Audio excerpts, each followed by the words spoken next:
Hello, welcome back, and as always, I hope you're doing well.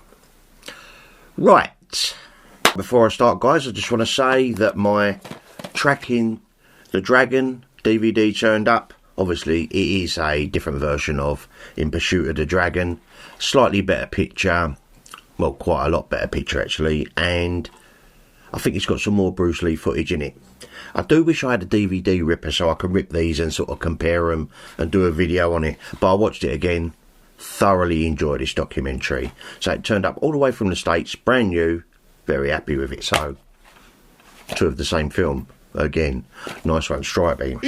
Right, this is my Saturday morning comments video. Saturday. Before I do the comments, I got a message on WhatsApp from a good friend of the channel, and looking forward to meeting him, who he also gave me the Intercepting Fist book, Mike Claydon, and he wrote to me on WhatsApp and said this: "Hi Stripey, I just came across this news regarding Bruce Lee. A street in Oakland has been renamed as Bruce Lee Way. Linda, Shannon and granddaughter Ren were in attendance when the sign was unveiled." How cool is that? Bruce Lee Way. That is awesome. About time and all. Well done Oakland, well done. And it's nice to see Linda, Shannon and Ren all there as they unveiled the sign. Fantastic stuff. Obviously I only put out one video this week, as you know, and this was about Dragon the Bruce Lee story. I've done 10 things you may or may not know about the film, and people have very mixed feelings on it. I did say in the video, some people love it, some people hate it, and some people just think, yeah, it's okay. But I was quite surprised. It's quite extreme. Some people love it, some people loathe it. Anyway, so without any further ado, let's start the comments on Dragon the Bruce Lee story. And the first comment, which is not really to do with Dragon the Bruce Lee story, funny enough, is from Chris Chaos 1981, and he said this: "City on Fire is reporting that Ang Lee's directed Bruce Lee biopic will start filming early next year." At last, we've got a date. They're going to start filming it next year.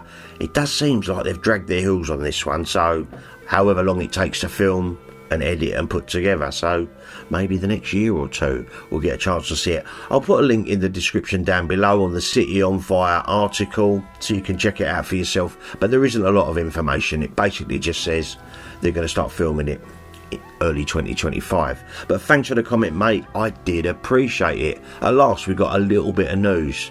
It's been slim pickings, hasn't it? Right, the next comment is from dgazed5862, and he wrote this: "Hi Stripey, thanks for the fun 10 things video." My pleasure. May I suggest a parrot for the pirate look? So you didn't really like the beanie, unless you prefer Captain Spock's floppy ear. Fascinating. I really hope it's going to be ear right. Just to note that Van Williams' cameo is double because his son is beside him in the scene. How cool. I didn't know that. I like this movie even if it is a very fanciful inspiration. Bruce Lee My Brother is very well done and more realistic. The two bios that every fan has to watch. May I suggest 10 things for the infamous Birth of the Dragon? Yee! Take care and wata! I may do a video in the near future on 10 things of Birth of the Dragon. I do have it. Yeah, I may do that one soon actually. Got a lot coming up though. Only a week until Rise of the Dragon event. But thank you very much for your comment, mate.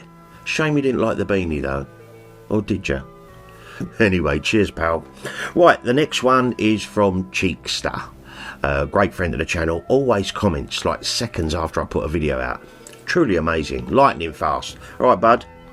Well anyway, Cheekster wrote this: "Watched the Blu-ray of this back to back earlier this year, after first re-watching all of Bruce Lee movies in 4K.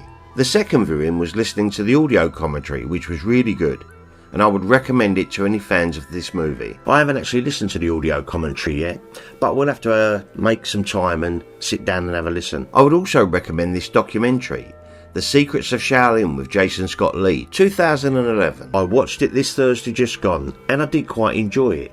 Amazing them Shaolin monks. I actually went to see them once in Westcliff. incredible, people. Making Dragon, the Bruce Lee story, changed his life, and he has since become a certified instructor of Jeet Kune Do. So Jason Scott Lee is a certified Jeet Kune Do instructor. I have mixed feelings about that, you know. I personally believe that was Bruce Lee's thing, Jeet Kune Do, and it died when Bruce Lee died, unfortunately. But everyone's got their own interpretation of it. That's just how I see it, you know. But anyway, thanks for your comment, Cheekster. I did appreciate it, and I'm looking forward to meeting you next week now. It's come around quick, isn't it? Cheers, pal. I appreciate it. Right, the next comment is from Gink BB, and he said this: nice video. I am one of those that knew all of these things, but as you say, it's good for newbies to be told the truth. I myself have severe mixed feelings about the film. On one hand, the dedication and commitment of Jason Scott Lee is quite apparent. He respects the source material, even though the screenwriter, the director, in my opinion, clearly do not. The entire film is nothing more than a glossy Hollywood Bruceploitation film. Brutal. The utter disregard for factual, objective truth and historic accuracy is outstanding. The liberties taken produce a film that is, to me, more akin to a made-for-TV special. The exceedingly tired biofilm tropes, the woman is the true hero behind the hero, the racist white guys, the absurd fight choreography, the complete fabrication of events, the family curse and hallucinations at all.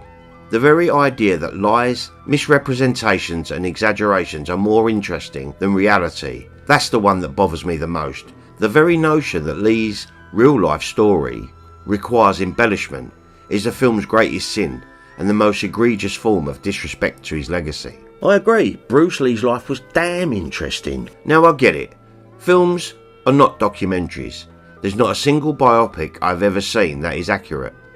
But, for example, and as unfair a comparison as it is, Lawrence of Arabia is a biopic, filled with inaccuracies, but, you know, a slightly better movie. A slightly better movie? Do I hint a little bit of sarcasm there, mate? One of the film's major challenges, as with any film that has been or will ever be made about Lee, is how the hell are you going to find anyone that convincingly emulate his style? You can make the star train and diet, you can give him lessons on how to look like they know martial arts, you can give him a dialogue coach, make him mimic Lee's battle cries, give him the matching haircut, aviator shades, a sharp period authentic wardrobe, but they will never be able to imitate Lee's trademark charisma and physicality. The other thing is that, say in a musical biopic, you can use the real recordings of the subject.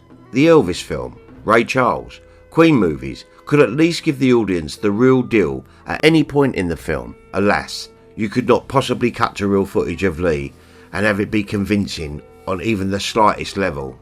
Game of Death, I'm looking at you. So that will always be a huge problem.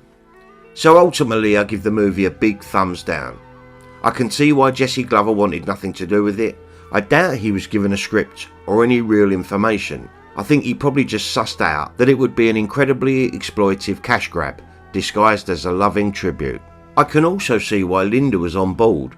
She gets paid for the book rights, and it perpetuates the myth of what Matthew Polly called the Kung Fu Jesus, and it makes her look like the sole person responsible for Lee's achievements. That he would have done nothing if not for her love, inspiration and motivation. The film does kind of do that. All of that said, if I completely divorce myself from the fact that Dragon purports to be a film about Bruce Lee, the higher than average production values along with the aforementioned enthusiasm of Jason Scott Lee makes the film ultimately watchable, but for me, not recommended. Keep up the great work, Stripey. Yours continues to be my favourite Lee dedicated YouTube content. A well thought out comment, mate. Thank you very much. I think Linda, Shannon, the estate do a pretty good job protecting Bruce Lee's legacy. Now, do I agree with all the decisions that the estate and Shannon have put out over the years? No. You know, I wasn't a big fan of the Johnny Walker whiskey advert, even though it was great to see the animation of Bruce Lee back then. And Bruce T. What the heck was that all about? But on the whole, they're trying to keep his legacy a positive one, and for that I think they do a pretty good job, considering. I mean, when Tarantino came out with his Once Upon a Time in Hollywood film, Shannon came out guns a-blazing to protect her father's name. She really did.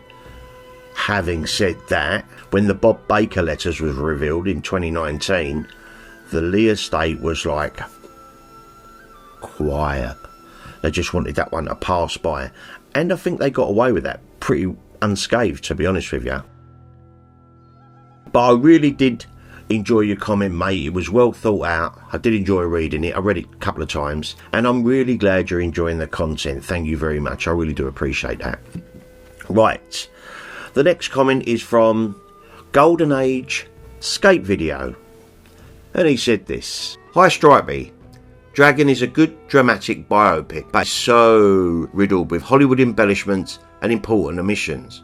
Of course, you have to understand the executive producer was Linda, widow, and of course she would put Bruce's best foot forward and leave out anything that did not show him in a heroic light. The thing that bothers me the most was how she made Johnny's son, essentially Wong Jackman, an evil racist villain who took a cheap shot and almost broke Bruce Lee's back.